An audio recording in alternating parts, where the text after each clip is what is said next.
Class 12 semester 3 তোমাদের জন্য model question number 9 এর আলোচনা। এই যে প্রশ্নের সেটটি আলোচনা করছি সেটা রায় ও মার্টিনের প্রশ্ন বিচিত্রা বই থেকে। যাদের কাছে এই বইটি আছে তারা মিলিয়ে দেখে নিতে পারো, বা যাদের কাছে বইটি নেই তারা প্রশ্নটি দেখো এবং শোনো, তাহলে তোমাদের অনেকটাই মেমোরাইজ হয়ে যাবে। এই কোশ্চেনগুলো যে আলোচনা হচ্ছে এর মধ্যে অনেক কোশ্চেন আছে যেগুলো রিপিট, মানে কমন আসছে।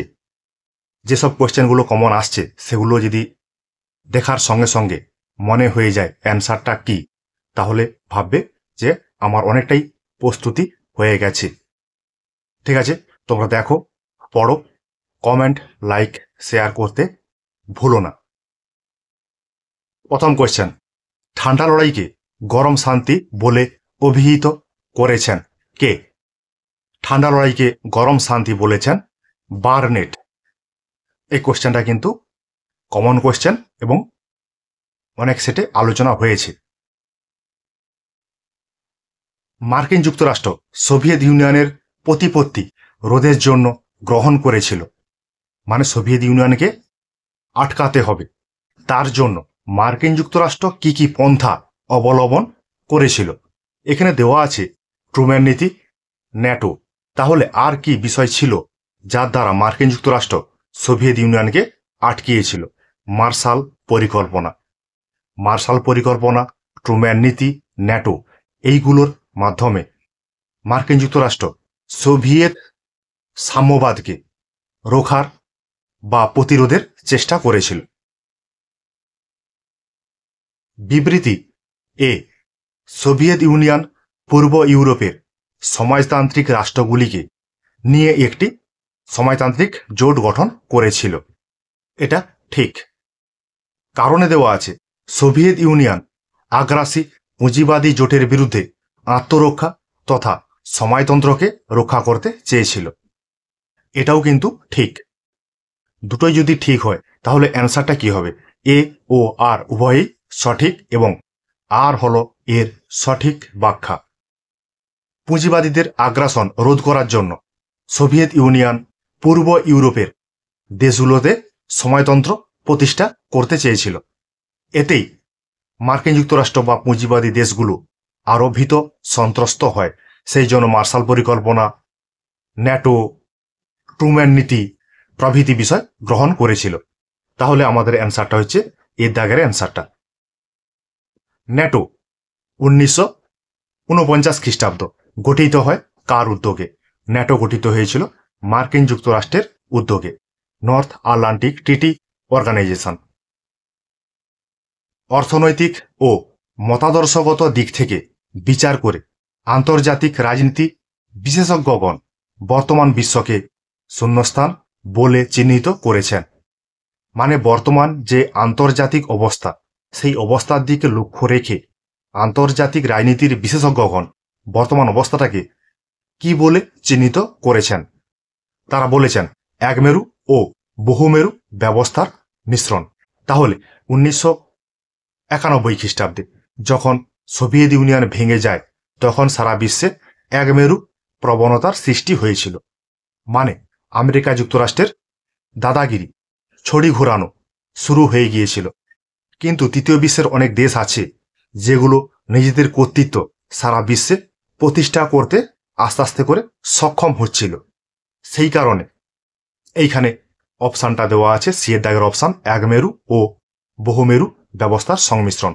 মানে আমেরিকা যুক্তরাষ্ট্রের দাদাগিরি চলছে, তবুও কিন্তু ভারত, চীন, কিছু কিছু রাষ্ট্র আছে যারা কিন্তু আস্তে আস্তে করে মাথা উঁচু করে দাঁড়াচ্ছে।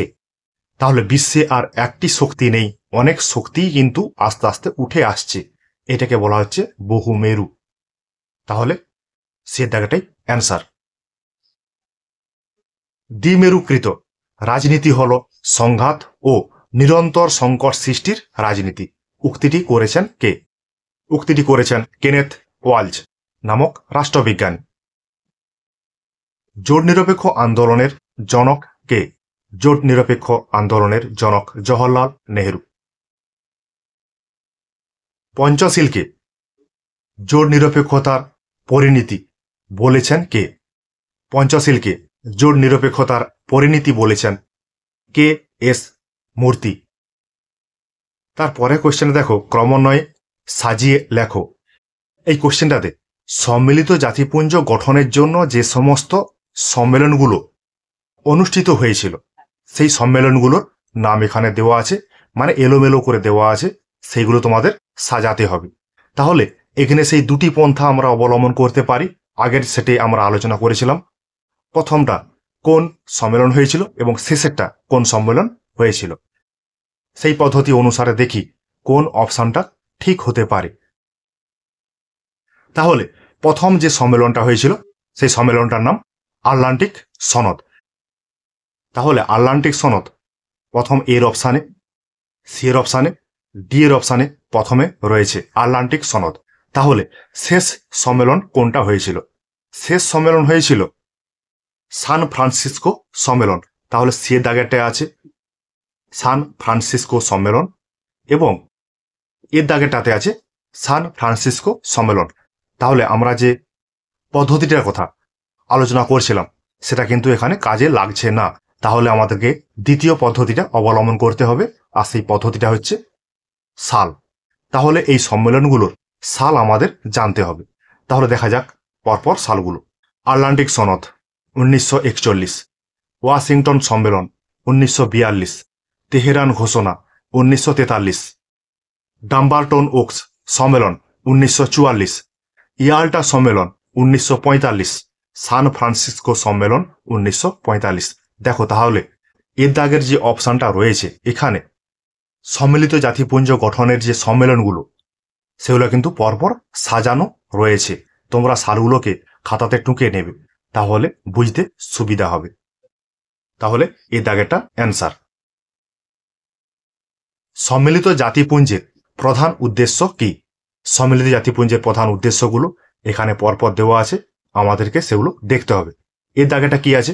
কেবল শান্তিপূর্ণ উপায়ে সদস্য রাষ্ট্রগুলির মধ্যে বিরোধের নিষ্পত্তি করা। বিয়ে আছে মানুষের সমানাধিকার ও আত্মনিয়ন্ত্রণের অধিকারকে স্বীকৃতি দেওয়া। তিনে আছে বা সিয়ে আছে আন্তর্জাতিক শান্তি ও নিরাপত্তা রক্ষা করা। ডিতে আছে মৌলিক মানবাধিকার রক্ষা করা। তাহলে সম্মিলিত জাতিপুঞ্জের উদ্দেশ্য বা লক্ষ্যগুলো সনদের 1 নম্বর ধারা 4টি উদ্দেশ্য রয়েছে। সেই 4টি উদ্দেশ্যের মধ্যে এখানে কোন উদ্দেশ্যটি লেখা রয়েছে বা অ্যান্সার কোনটা হবে, কোন উদ্দেশ্যটা হবে। এখানে যে অপশানগুলো রয়েছে তার মধ্যে সি এর অপশানটাই একমাত্র সম্মিলিত জাতিপুঞ্জের উদ্দেশ্য, আর বাকিগুলো কিন্তু সম্মিলিত জাতিপুঞ্জের উদ্দেশ্য বা নীতিও নয়। সাধারণ সভাকে কূটনীতিবিদদের সম্মেলন বলেছেন কে? সাধারণ সভাকে কূটনীতিবিদদের সম্মেলন বলেছেন সুম্যান।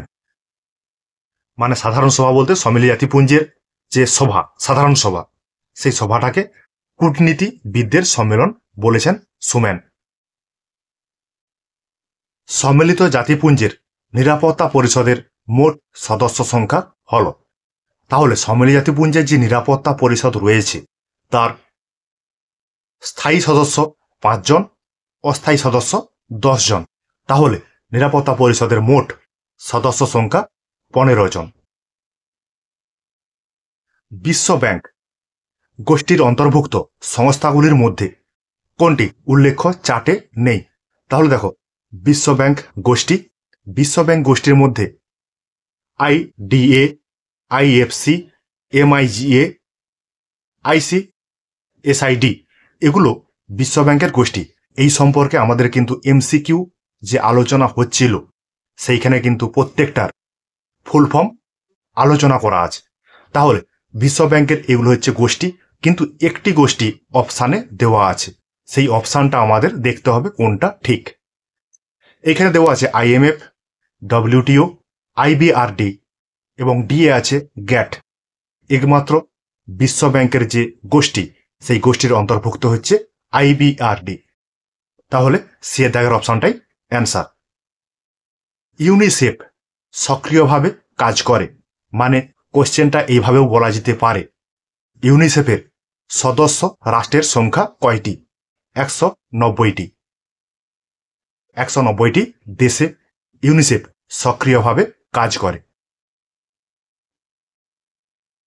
সম্মিলিত জাতিপুঞ্জের শিক্ষা, বিজ্ঞান ও সংস্কৃতি বিষয়ক সংস্থার কেন্দ্রীয় কার্যালয় কোথায় অবস্থিত?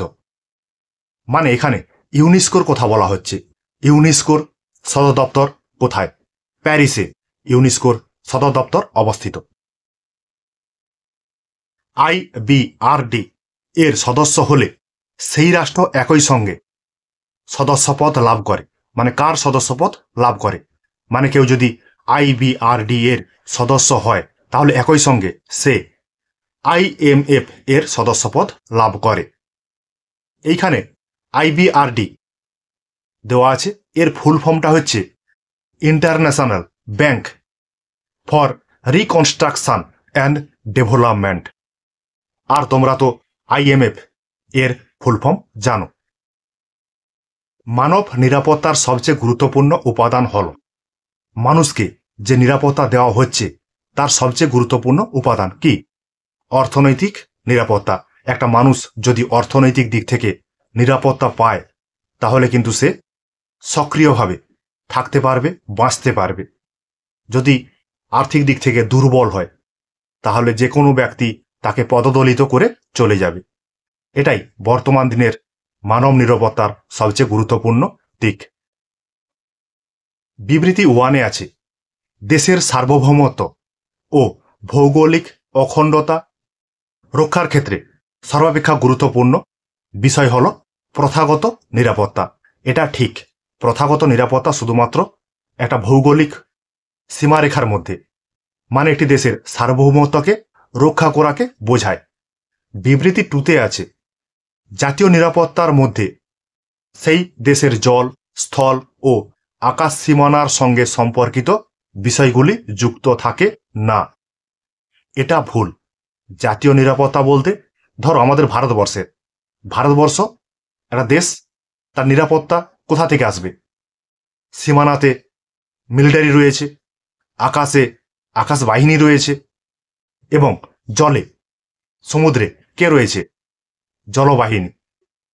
তাহলে এইভাবেই তো একটা দেশের নিরাপত্তা রক্ষা হয়, কিন্তু এটা যুক্ত নয় বলেছে। তাহলে বিবৃতি 2 ভুল। তাহলে দেখো কোন অপশনটা হবে। বিবৃতি 1 সত্য, কিন্তু বিবৃতি 2 মিথ্যা।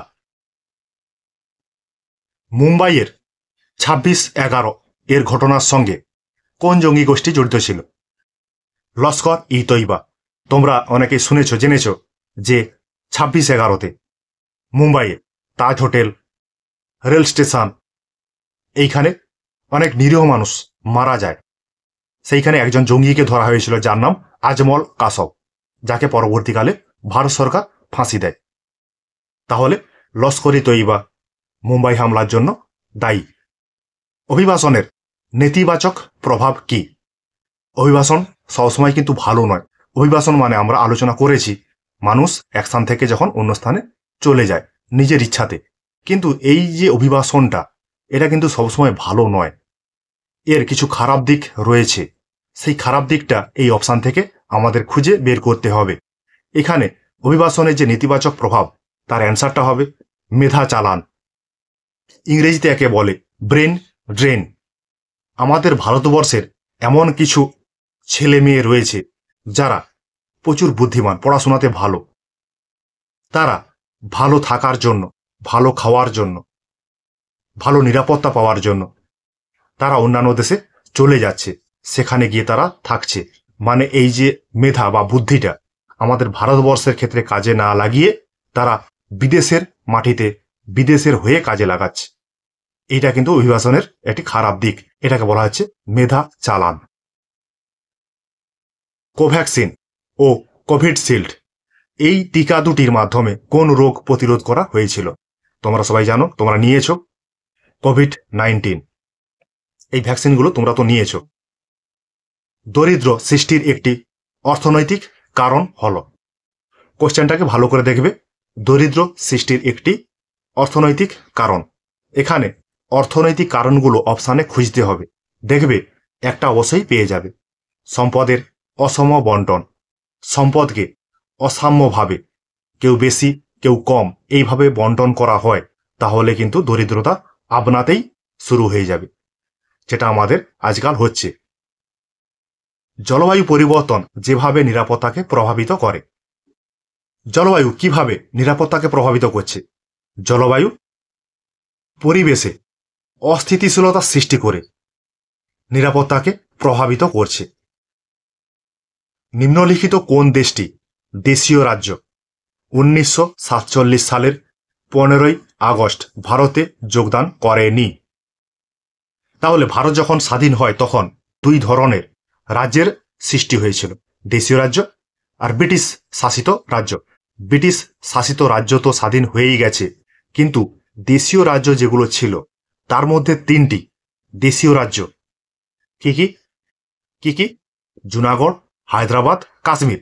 এরা ভারতের সঙ্গে যুক্ত হতে চায়নি, তারা আলাদাভাবে স্বাধীনভাবে থাকতে চেয়েছে, বা তাদের মধ্যে কেউ পাকিস্তানের সঙ্গে যোগ দেওয়ার চিন্তাভাবনা করছিল। তাদের মধ্যে হায়দ্রাবাদ এবং কাশ্মীর তো আমরা আগে আলোচনা করেইছি। জুনাগড় বর্তমানে গুজরাটে অবস্থিত। ভারত স্বাধীন হওয়ার পর জুনাগড় পাকিস্তানে যোগ দিতে চেয়েছিল, কিন্তু জুনাগড়ের সংখ্যাগরিষ্ঠ মানুষ ভারতে যোগদান করতে চেয়েছে, সেই জন্য সেখানে গণভোট হয়। গণভোট হওয়ার মাধ্যমে 1948 সালের ফেব্রুয়ারি মাসে জুনাগড় ভারতের অন্তর্ভুক্ত হয়। তাহলে সি-এর দাগের অপশনটা অ্যান্সার হবে। ভারতীয় রাজনীতিতে লৌহ মানব বলে পরিচিত ছিলেন কে? সর্দার বল্লভভাই প্যাটেল। একটা স্তম্ভ রয়েছে, স্তম্ভ কয়ের সঙ্গে স্তম্ভ খ মিলাতে হবে। স্তম্ভ কতে আছে রাজাকার বাহিনী, শেখ আবদুল্লাহ, অ্যাডমিরাল নিমিত, জয়ন্ত চৌধুরী। স্তম্ভ খতে আছে গণভোট, হায়দ্রাবাদ, গোয়া, জম্মু কাশ্মীর। তাহলে আমাদেরকে এখানে মিলাতে হবে কার সঙ্গে কোনটা হবে। রাজাকার বাহিনী হায়দ্রাবাদের সঙ্গে সম্পর্কযুক্ত, শেখ আবদুল্লাহ জম্মু কাশ্মীরের সঙ্গে সম্পর্কযুক্ত, অ্যাডমিরাল নিমিতজিৎ গণভোটের সঙ্গে সম্পর্কযুক্ত এবং জয়ন্ত চৌধুরী গোয়ার সঙ্গে সম্পর্কযুক্ত। তাহলে দেখো কোন অপশনটা হতে পারে, তোমরা মিলে দেখবে কোন অপশনটা হবে। তোমরা যদি জানো যে রাজাকার বাহিনী কোথাকার, রাজাকার বাহিনী হায়দ্রাবাদের, তাহলে 1B কোথায় কোথায় আছে? এটাতে আছে, এটাতে আছে 1B। শেখ আবদুল্লাহ কার সঙ্গে সম্পর্কযুক্ত? শেখ আবদুল্লাহ জম্মু কাশ্মীরের সঙ্গে সম্পর্কযুক্ত। তাহলে 2D, দেখো 2D কোথায় আছে? এইখানটাতে আছে। তাহলে দুটো মিলে গেছে, তাহলে অ্যান্সার হবে সি একটা।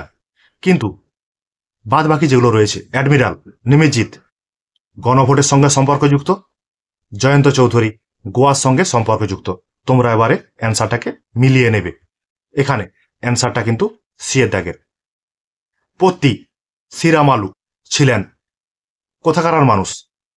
পত্তি শ্রীরামালু তেলেগু নেতা। পত্তি রামালু তিনি ছিলেন অন্ধ্রপ্রদেশের ব্যক্তি। তিনি অন্ধ্রপ্রদেশকে আলাদা করার জন্য, মানে ভাষার ভিত্তিতে যাতে অন্ধ্রপ্রদেশকে আলাদা করা যায়, সেই জন্য তিনি অনশন করেছিলেন এবং এই অনশনের মাধ্যমে তিনি মৃত্যুবরণ করেছিলেন, যার ফলস্বরূপ অন্ধ্রপ্রদেশ রাজ্যের সৃষ্টি হয়। রাজ্য পুনর্গঠন কমিশনের চেয়ারম্যান কে ছিলেন? রাজ্য পুনর্গঠন কমিশনের চেয়ারম্যান ছিলেন ফজল আলী। তাহলে রাজ্য পুনর্গঠন কমিশনের চেয়ারম্যান ছিলেন ফজল আলী। এখানে আরেকজন ছিলেন KM পানিক্কর, ইনি কিন্তু রাজ্য পুনর্গঠন কমিশনের আরেকজন সদস্য, কিন্তু ফজল আলী কমিশনের চেয়ারম্যান ছিলেন। রাজনৈতিক দল হল বিভিন্ন মতবাদের দ্বারা পরিচালিত হওয়া সত্ত্বেও জাতীয় স্বার্থের দ্বারা উদ্বুদ্ধ হয়ে দেশের সাধারণ স্বার্থ সম্পর্কিত বিষয় ব্যাপক কর্মসূচি গ্রহণ করে নির্বাচক মণ্ডলীর সমর্থন লাভের চেষ্টা করে। উক্তিটি করেছেন কে? উক্তিটি করেছেন বার্কার। এইখানে নির্বাচক মণ্ডলী বলতে যারা নির্বাচনে ভোট দেয়, মানে জনগণ, তাদের সমর্থন লাভ করে রাজনৈতিক দল। এবং বিভিন্ন মতবাদের দ্বারা দীক্ষিত হয় এই রাজনৈতিক দল। তাদের জাতীয় স্বার্থের দ্বারা তাদের কর্মসূচিটা নির্ধারণ করা হয়ে থাকে। তাহলে অপশন সি বার্কার অ্যান্সার। ভারতের দলব্যবস্থার বৈশিষ্ট্য হল, ভারতের দলব্যবস্থার বৈশিষ্ট্যগুলো দেখবে এখানে কি কি লেখা আছে। এর দাগে আছে জোট সরকার গঠনের প্রবণতা, বি আছে দলত্যাগ, সি আছে বহুদলীয় ব্যবস্থা। এই তিনটি এ বি সি তিনটি অপশানেই কিন্তু ঠিক ভারতের দলব্যবস্থার বৈশিষ্ট্য। তাহলে এই দাগের অ্যান্সার সবকটি সঠিক। নিম্নলিখিত কোন বিকল্পটি রাজনৈতিক দলের প্রধান কার্যাবলী? এখানে 4টা অপশন দেওয়া আছে, সেই 4টা অপশনের মধ্যে কোনটা রাজনৈতিক দলের কার্যাবলী সেটা আমাদেরকে খুঁজে বের করতে হবে। নির্বাচনে প্রতিদ্বন্দ্বিতার দ্বারা রাজনৈতিক ক্ষমতা দখল করা। রাজনৈতিক দলের কাজ কি? ক্ষমতা দখল করা। তাহলে বিভিন্ন দলের সঙ্গে প্রতিদ্বন্দ্বিতা করবে এবং রাজনৈতিক ক্ষমতা দখল করবে, এটাই রাজনৈতিক দলের কার্যাবলী। জাতপাত ভিত্তিক একটি রাজনৈতিক দল হল, জাতি ধর্ম বর্ণ দিক থেকে যে সমস্ত রাজনৈতিক দলগুলো গড়ে ওঠে তাদেরকে জাতপাত ভিত্তিক রাজনৈতিক দল বলা হয়। এইখানে যে অপশনগুলো রয়েছে তার মধ্যে শিবসেনা জাতপাত ভিত্তিক একটি রাজনৈতিক দল। শিবসেনা এটি হিন্দুত্ববাদী দল। আমরা ডিএমকে, এআইএ, ডিএমকে পড়েছি, জেনেছি, সেগুলো কিন্তু ভাষাভিত্তিক রাজনৈতিক দল। আর তৃণমূল কংগ্রেস তোমরা তো জানো কেমন দল। 2024 সালের মে মাসে অষ্টাদশ লোকসভা নির্বাচনে যখন এ দল সংখ্যাগরিষ্ঠতা অর্জন করতে পারেনি, তখন জনতা দল ইউনাইটেড এর সমর্থনে এ দল ক্ষমতা অর্জন করে।